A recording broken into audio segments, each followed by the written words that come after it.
I thought my family loved my daughter. I was wrong. The realization didn't come all at once. It came in waves. Small, cruel waves that built into something I could no longer ignore. It started with a birthday party. My daughter Emma's 7th birthday party. The one nobody came to. Let me back up. My name is Sarah. I'm 32 years old. Single mom. I work 2 jobs, one as a dental receptionist during the day, another doing bookkeeping remotely at night. It's exhausting, but Emma is worth every sleepless hour. My family has always been complicated. My mother, Patricia, has a way of making everything about her.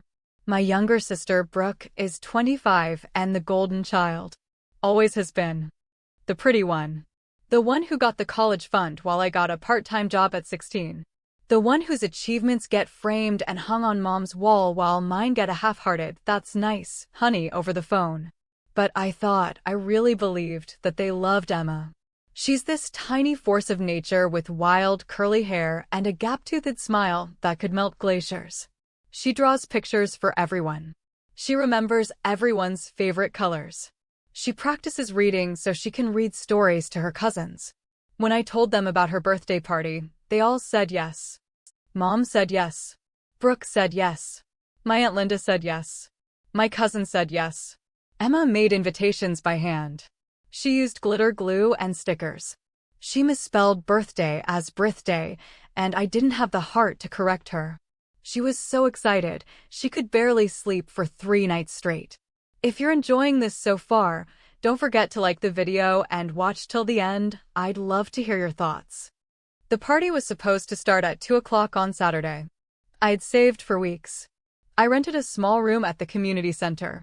I bought decorations, pink and purple streamers, balloons, a banner that said, "Happy 7th birthday, Emma." I made cupcakes from scratch because Emma loves when I bake. I bought pizza. I set up games. Emma wore her favorite dress. The blue one with the flowers. She'd picked it out herself 3 months ago and had been saving it for something special. At 1:30, she stood by the window, watching for cars. "Mommy, when will Grandma get here?" "Soon, baby. Soon." 2 o'clock came. Nobody showed up. Emma kept watching the window. Her face was pressed against the glass, breath fogging it up. "Maybe they're just late," she said. "Maybe," I said. I texted my mother. No response. I called Brooke. Straight to voicemail. I texted Aunt Linda. Nothing. 2:30 came and went. 3 o'clock. Emma stopped watching the window. She sat on the floor next to the table with the cupcakes, picking at the hem of her dress. "Mommy, did I do something wrong?" The words hit me like a fist to the chest. "No, baby. No. You didn't do anything wrong." "Then why didn't they come?" I didn't have an answer. By 3:30, I called the community center and said we were done early. The woman at the desk looked at the untouched pizza, the unpopped balloons, the cupcakes still arranged in neat rows. She looked at Emma. She didn't say anything, but I saw the pity in her eyes. I hate pity.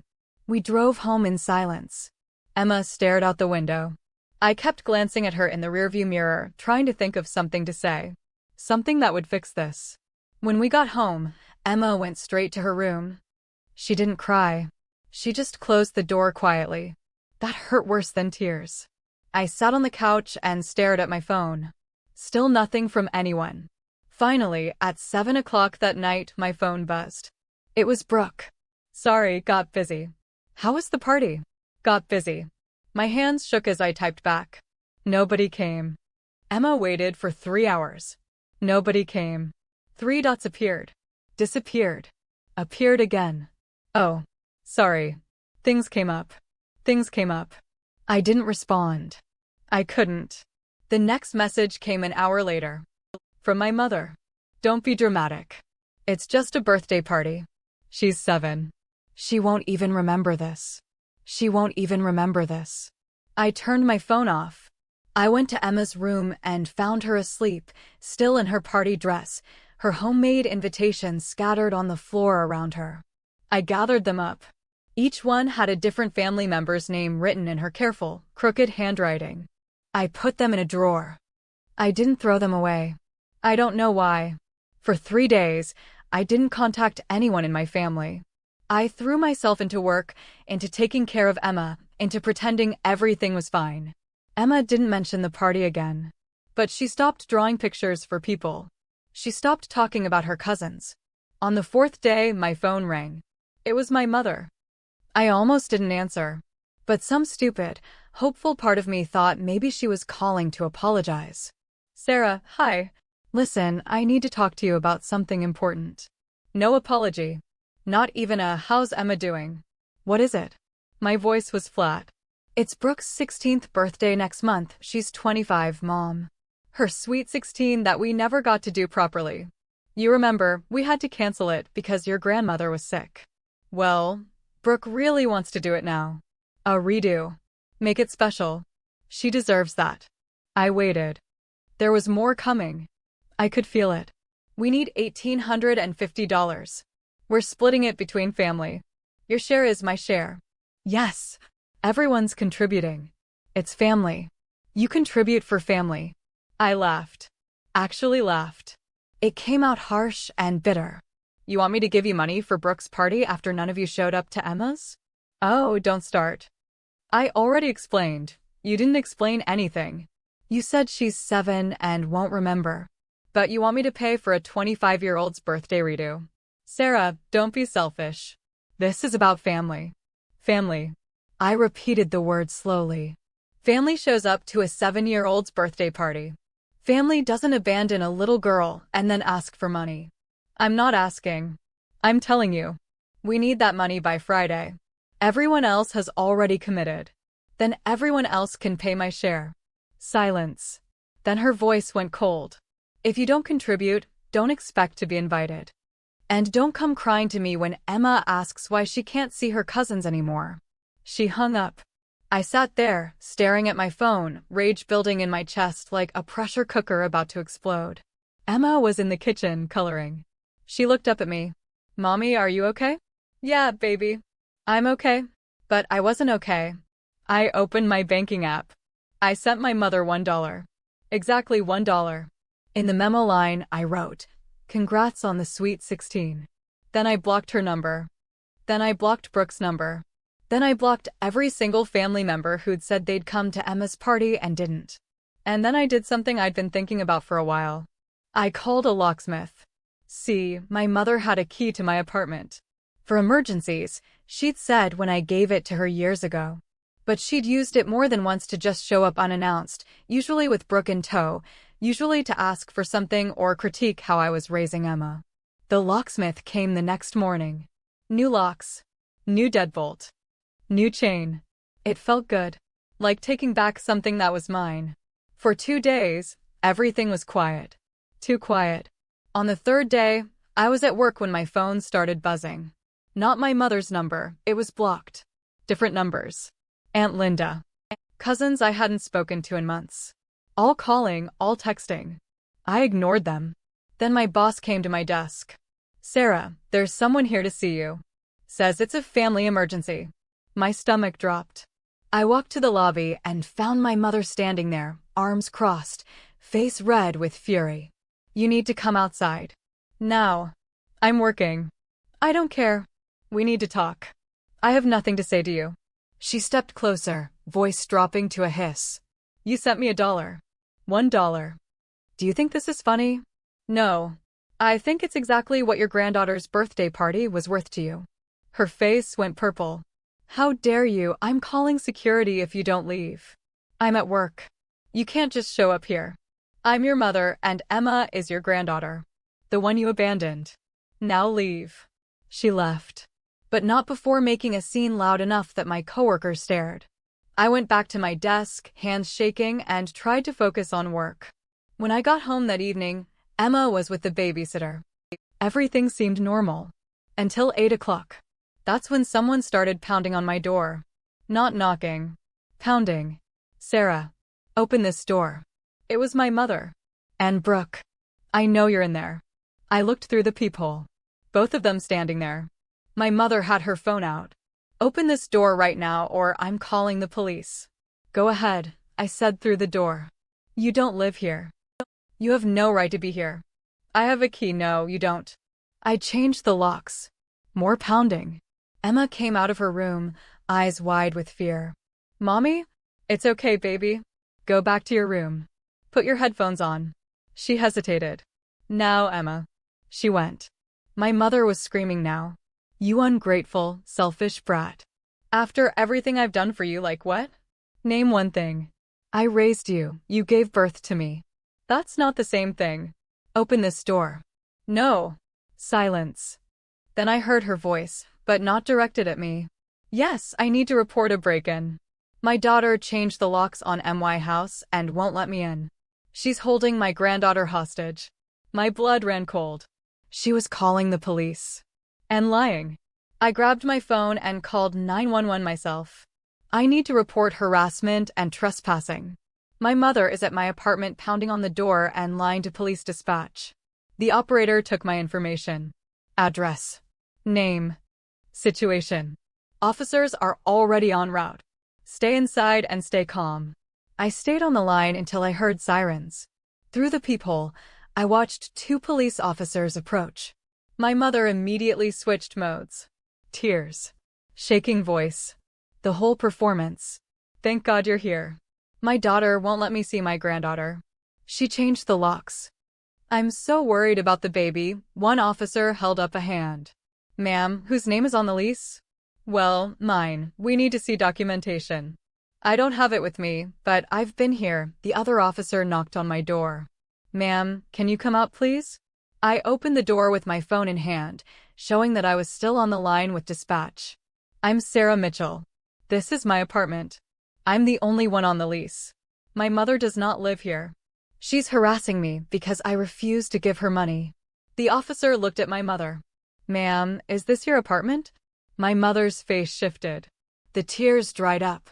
No, but I'm her mother. Do you have a key to this residence? I did, but do you have permission to be here? She's my daughter. That's not what I asked. Silence. The officer turned to me. Do you want to press charges for harassment or trespassing? I looked at my mother. At Brooke standing behind her, silent, avoiding eye contact. Part of me wanted to say yes. Wanted to watch them get escorted away. Wanted them to feel even a fraction of what they'd made Emma feel. But Emma was inside. Listening. I want them to leave. And I want documentation that they're not allowed back. We can do that. The officer took my statement. Took my mother's information. Explained to her very clearly that she was not welcome on the property and that showing up again would result in arrest. My mother stared at me the entire time with pure hatred in her eyes. When the officers left, my mother didn't move at first. You're going to regret this. I already regret giving you 7 years of chances to be a decent grandmother. You're poisoning that child. I'm protecting her. From you. They left. I closed the door. Locked it. Put the chain on. Then I slid down to the floor and shook. Emma came out of her room. Mommy? Come here, baby. She climbed into my lap, too big for it really, but I held her anyway. Are we okay? She whispered. Yeah, we're okay. Is Grandma mad? Grandma is. Grandma made some bad choices. Is she coming back? No, baby. Not unless we say it's okay. Emma was quiet for a moment. Then, good. That one word broke me and healed me at the same time. The next morning, I woke up to 73 text messages and 42 missed calls. Not from my mother. From everyone else. Aunt Linda, how could you do this to your mother? Cousin Jennifer, family is forever. You're so selfish. Cousin Mark, your mom is devastated. You need to apologize. Numbers I didn't even recognize. You're a terrible daughter. I deleted all of them. Then I posted on Facebook. One single post. To everyone who has contacted me about my terrible behavior toward my mother, none of you showed up to my daughter's 7th birthday party. None of you called to explain or apologize. But you expect me to pay $1,850 for a 25-year-old's party. I sent $1. That's more than my daughter's party was worth to any of you. If you're upset about that, feel free to block me. I already blocked most of you anyway. I posted it. Then I deactivated my account. I didn't need to see the fallout. Work was tense for a few days. My mother had caused enough of a scene that people talked. But I kept my head down, did my job, and eventually the gossip moved on to someone else's drama. 2 weeks passed. I started sleeping better. Emma started drawing again. Not for family, just for herself. For me. For her teacher. Life felt lighter. And then I got a letter. Not email. Not text. A physical letter. Certified mail. I signed for it with a sinking feeling in my stomach. Inside was a formal notice. My mother was suing me for emotional distress and alienation of affection regarding her granddaughter. I stared at the papers, reading the words over and over. She wanted court-ordered visitation with Emma. She wanted me to pay her legal fees. She wanted a formal apology. And damages. $15,000 in damages. My hands shook so badly I dropped the papers. This wasn't just family drama anymore. This was legal. I couldn't afford a lawyer. I could barely afford rent. I sat at my kitchen table and cried for the first time since this whole nightmare began. Emma found me there. "Mommy, why are you sad?" "Just grown-up stuff, baby." "Is it Grandma again?" I nodded. Emma climbed into the chair next to me. She picked up one of her crayons and drew something on a napkin. A house. A sun. 2 stick figures. "This is us," she said. "Just us. We don't need mean people." She was 7 years old and already wiser than my entire family combined. I took the napkin, folded it carefully, put it in my wallet. Then I did what I should have done weeks ago. I called a domestic violence hotline. Not because my mother was physically violent, but because I'd read somewhere that they help with family harassment cases too. The woman who answered listened to everything. The party. The money demand. The police. The lawsuit. "You need a protection order," she said. "And you need legal aid. I'm going to connect you with someone." She did. By the end of the week, I had a lawyer. Free legal aid through a nonprofit that helps single mothers in crisis situations. Her name was Angela. She was 50, sharp as a knife, and had kind eyes. "Your mother doesn't have a case," she said after reviewing everything. "Grandparents' rights are very limited in this state, especially when there's documented harassment. The police report helps. Your testimony helps. And honestly, the fact that she's suing for money while claiming emotional distress? That's not going to look good to a judge. So what do? You file a counterclaim. Harassment. Emotional distress to you and your daughter. And you request a restraining order. Will that work?" "It'll work. Trust me." I trusted her because I had no other choice. The court date was set for 6 weeks out. During those 6 weeks, my mother tried everything. She sent Aunt Linda to my work. I had her escorted out by security. She sent letters. I returned them unopened. She created a fake Facebook profile and messaged me. I reported and blocked it. She showed up at Emma's school. The school called me immediately and banned her from the premises. Every single thing she did, I documented. Screenshots. Photos. Witness statements. Angela said it was perfect. "She's digging her own grave," Angela said. "Keep doing exactly what you're doing." Emma asked me once if we were going to have to see Grandma in court. "Maybe," I said. "Would that be scary?" Emma thought about it. "A little. But you'll be there, right? Right next to you. Then it's okay." The day of the court hearing, I dressed Emma in her favorite blue dress. The same one she'd worn to her birthday party. It felt symbolic. The courthouse was cold and gray and smelled like floor polish and stress. My mother was already there with her lawyer. Some guy in a cheap suit who kept glancing at his phone. Brooke was there too, sitting in the back row, still avoiding eye contact. We sat on opposite sides of the hallway, waiting to be called in. My mother stared at me. I stared back. I didn't look away first. When we were called in, the judge was a woman in her 60s with reading glasses on a chain and zero patience in her expression. My mother's lawyer went first. He painted a picture of a devoted grandmother being cruelly cut off from her beloved granddaughter. He talked about family bonds, about the importance of multi-generational relationships, about how I was being vindictive over a minor misunderstanding. He did not mention the birthday party. He did not mention the money demand. He did not mention the police being called. When Angela stood up, she placed a folder on the table. "Your Honor, I have documentation that tells a very different story. She presented everything. The timeline of the party, the text from my mother, the police report, the witness statement from my babysitter about the harassment, the school's statement about my mother trying to access Emma. And then she presented something I didn't know she had. Text messages from my mother to other family members. She'll cave. She always does.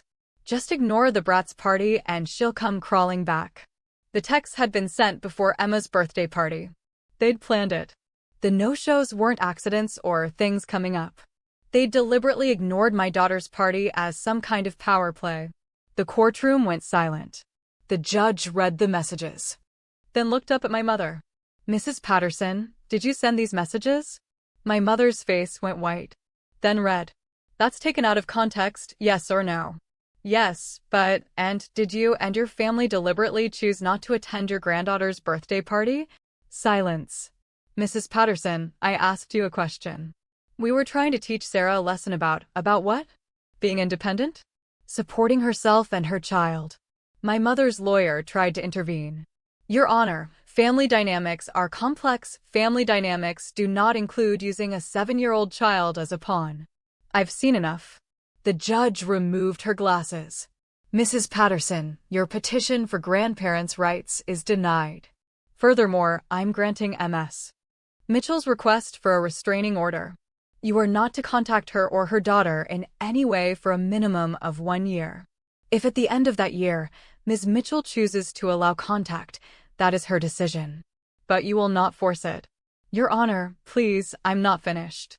You are also ordered to pay Ms. Mitchell's legal fees. And if I were you, I'd take this as an opportunity to reflect on what it means to be family." Gavel down. It was over. I sat there, not quite believing it. Angela squeezed my shoulder. "You're done. It's over." We walked out of the courtroom. My mother was still inside, arguing with her lawyer. Brooke was in the hallway. She finally looked at me. "Sarah, I didn't know Mom was going to. You knew enough. You knew we ignored Emma's party. You knew it hurt her. And you went along with it anyway. I'm sorry. Sorry doesn't fix what you did to my daughter." I walked past her. Emma was waiting with the victim advocate who'd been watching her during the hearing. "Mommy, are we done?" "Yeah, baby. We're done. Do we have to come back?" "No." "Good. Can we get ice cream?" I laughed. Actually laughed. For the first time in weeks. "Yeah, we can get ice cream." We drove to the ice cream place near our apartment. Emma got cookie dough. I got chocolate. We sat outside at the little metal table, and Emma swung her legs while she ate. "Mommy, are you happy now?" "Yeah, baby." "I am." "Me too." She went back to her ice cream, completely unbothered, like the weight of the last 2 months meant nothing. But that's the thing about kids. They're resilient when you protect them. That night, I tucked Emma into bed and she hugged me extra tight. "Mommy?" "Yeah, thank you for keeping the mean people away." My throat closed up. "Always, baby. Always." After she fell asleep, I sat in the living room with a cup of tea and looked at the napkin she'd drawn weeks ago. The house, the sun, the 2 stick figures. Just us. I hung it on the fridge. The next few months were quiet in the best possible way. No contact from my mother. No surprise visits. No harassment. I got a small raise at work. Emma made friends with a girl in her class. We started having pizza movie nights every Friday. Life wasn't perfect, but it was ours. Then, 3 months after the court hearing, I got a message on LinkedIn of all places. It was from Brooke. "Sarah, I know you blocked me everywhere else, but I need to talk to you. It's important. Please." I almost deleted it, but something made me hesitate. "You have 5 minutes." Her response came immediately. "Can we meet? Coffee? I'll come to you." Against my better judgment, I agreed. We met at a cafe near my apartment. Neutral ground. Public. Brooke looked different. Thinner. Tired. Her hair wasn't done. She wasn't wearing makeup. She sat down across from me and immediately started crying. "I'm so sorry, Sarah. For all of it. For the party. For the money. For everything." I waited. "Mom has been." She's gotten worse since the court thing. She blames me for not backing her up more. She's convinced everyone you're the villain, and I'm a traitor for even talking to you. Then why are you here? Because she's doing it again. To me. I leaned back. Doing what? The manipulation. The control. I'm engaged now. Did you know that? I didn't. Mom hates him. Says he's not good enough. She's been planning my wedding without asking me. Inviting people I don't want there. Picking the venue, the dress, everything. And when I said I wanted something different, she said if I don't do it her way, she won't come. And then she'll make sure no one else comes either. That sounds familiar. Brooke flinched. I know. That's why I'm here. I'm seeing it now. What she did to you. What she did to Emma. And I'm so sorry I didn't see it then. What do you want me to say, Brooke? I don't know. That you forgive me? That you understand. I understand that you were manipulated. But you're an adult. You made choices. And those choices hurt my daughter. I know. Emma asked me for weeks why nobody loved her enough to come to her party. Do you know what that does to a kid? Brooke's face crumpled. I know. I'm sorry. I'm so sorry. Silence. What do you want? I asked finally. I want to be in your life again. Yours and Emma's. I want to make it right. That's going to take time. A lot of time. I know. And you need to fix your own situation first. Don't let Mom do to your wedding what she did to everything else. I'm working on it. I told her yesterday I'm eloping. She lost it. But I don't care anymore. I can't care. It's my life. I studied her. She looked genuine. But I'd been burned before. If you want back in, you start slow. Supervised visits with Emma. And the first time you flake or disappoint her, we're done. Permanently. I understand. And you go to therapy. Figure out your own stuff with Mom. I already started. Good. We sat there for a moment. Can I ask you something? Brooke said. What? How did you do it? Cut her off like that. I didn't have a choice. It was her or Emma. And Emma will always come first. Brooke nodded slowly. I'm trying to learn that. To put myself first. It's harder than I thought. Yeah, it is. We finished our coffee. Before we left, Brooke asked one more thing. Can I send Emma a birthday gift? For her next birthday. You can come to her party. If you want. Brooke's eyes filled with tears again. Really? Really? But Brooke? If you say yes, you show up. No excuses. No, things came up. You show up. I will. I promise. We'll see. We parted ways. I didn't know if she'd follow through. But I was willing to give her one chance.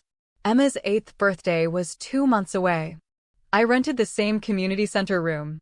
I invited her school friends. I invited Emma's best friend's parents. And I texted Brooke the details. You're invited. Show up or don't. Your choice. The day of the party, I was nervous. Not about Emma, she was thrilled to have her friends there. But I kept watching the door. At 1:50, 10 minutes before the party started, Brooke walked in. She was carrying a wrapped gift and wearing jeans and a nice shirt. Nothing fancy. Emma looked up and froze. Aunt Brooke. Hi, Emma. Happy birthday. Emma looked at me. I nodded. Emma ran over and hugged her. Brooke knelt down and hugged her back, and I saw tears in her eyes. I'm sorry I missed your last party, Brooke said quietly. I'm here now. Is that okay? Emma nodded. Can you stay for cake? I wouldn't miss it. And she didn't. Brooke stayed for the whole party. She helped with games. She sang happy birthday. She ate cake. And when it was time to leave, she hugged Emma goodbye and told her she'd see her soon. Emma beamed. After everyone left and we were packing up, Emma tugged on my sleeve. Mommy? Yeah, baby. This was the best birthday ever. I looked around at the half-deflated balloons, the leftover cake, the messy table. Yeah, because everyone who said they'd come actually came. That night, after I tucked Emma in, I sat on the couch and thought about everything that had happened over the past year. The hurt, the betrayal, the court battle, but also the growth, the boundaries, the protection. I thought about my mother and whether she'd ever understand what she'd lost. I thought about Brooke and whether she'd keep showing up. And I thought about Emma, asleep in her room, finally feeling loved by the people who actually mattered. My phone buzzed. A text from Brooke. "Thank you for letting me be there." I meant what I said. "I'm not going anywhere." I didn't respond right away. I wanted to see if she'd prove it. But for the first time in a long time, I had hope.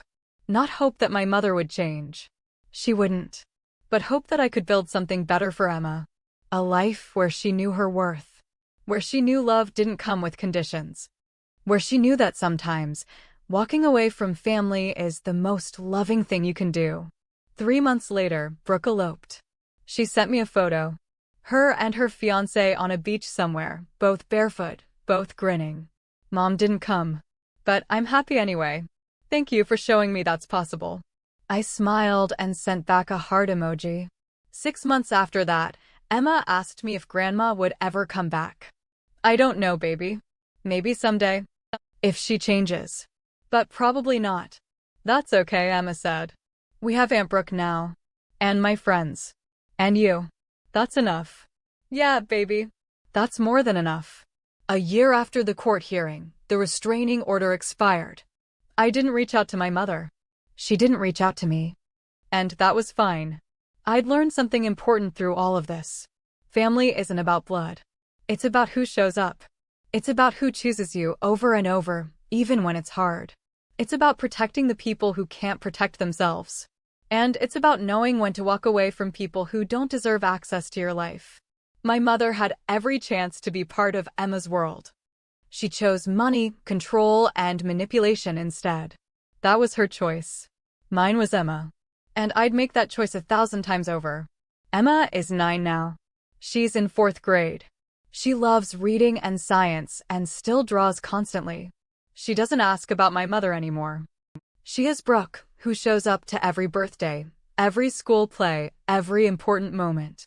She has friends who love her. And she has me. That's our family now. Small but strong. Imperfect but real. Sometimes I think about that day at the community center. The empty room. The uneaten pizza. The balloons we never popped. I think about Emma standing at the window, waiting for people who never came. And I think about how I promised myself that day that I would never let her feel that way again. I've kept that promise.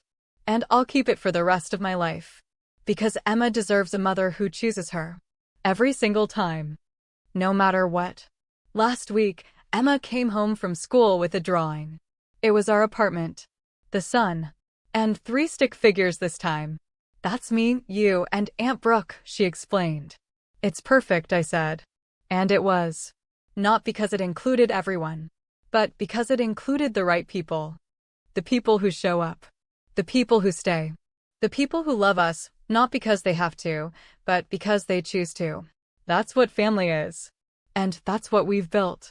Just the 3 of us. And that's more than enough. That's everything.